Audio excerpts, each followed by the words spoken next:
Side ஒரு beach மாதிரி இருக்கும். அதுல அலை அடிக்கும், இது அலை இல்லாம இருக்கும். அலை அடிக்கும், அலை இல்லாம. நீங்க தனுஷ்கோடி இப்படி போயிட்டே இருந்தீங்கன்னா ஒரு சைடு அலை அடிச்சுட்டே இருக்கும், ஒரு சைடு நார்மலாவே இருக்கும். அதை கேட்கலாம் நான் வந்திருக்கேன். Don't worry friends. நேற்று இவங்களுக்குள்ள ஒரு சில தகாத வார்த்தைகள் பேசி ஒரு சண்டை நடந்திருக்கு. தகாத வார்த்தைலாம் நான் ஒன்றும் இல்ல. பேசிட்டு இருக்கேன் சார். நீ மூடா ஃபர்ஸ்ட் உன்னை யாரா போயிருக்கா? இது பிரச்சனை நீயா வர பாத்தீங்களா? இப்போ ஒரு ஆங்கரா அசிங்கமா பேசிட்டு இருக்கா, அதை பல்லு வரைக்கும் வேடிக்கை பார்த்துட்டு இருக்கீங்க. போறது முன்னாடி வரைக்கும் எப்படி பேசுனீங்களா? சொல்லுங்கம்மா. பேசுங்க.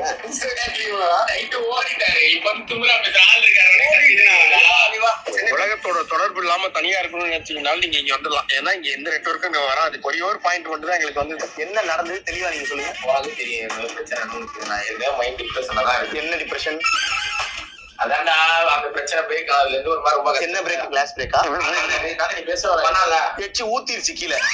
அதெல்லாம் அந்த பிரச்சனை உனக்கு போயிட்டு இருக்கு. எனக்கு மைண்ட் சரியில்லைன்னு உனக்கே தெரியும். பாட்டு வரதுக்கு வந்ததுக்கு காரணமே அதுதான். முதல்ல சரி நான் ரிலாக்ஸ் ஆகிலாம் அப்படிதான் வந்தேன். அதுல சரி அந்த ஏதாவது சொல்லுவாரு அப்படின்னு சொல்லிட்டு நான் என்ன பண்ணேன், இவரை கூப்பிட்டு போய் டிரைவரை எழுப்பி போய் வாங்கலாம் அப்படின்னு. இது சரியா? நேற்று வேணான்னு சொல்லி ட்ரிங்க்ஸ் போய் நம்ம சர்பத் ட்ரிங்க்ஸ் குடிச்சிட்டு வந்து நீங்களே சொல்லுங்க தலைவா, இது சரியா? இதெல்லாம் ரெடி பண்ணுறியா?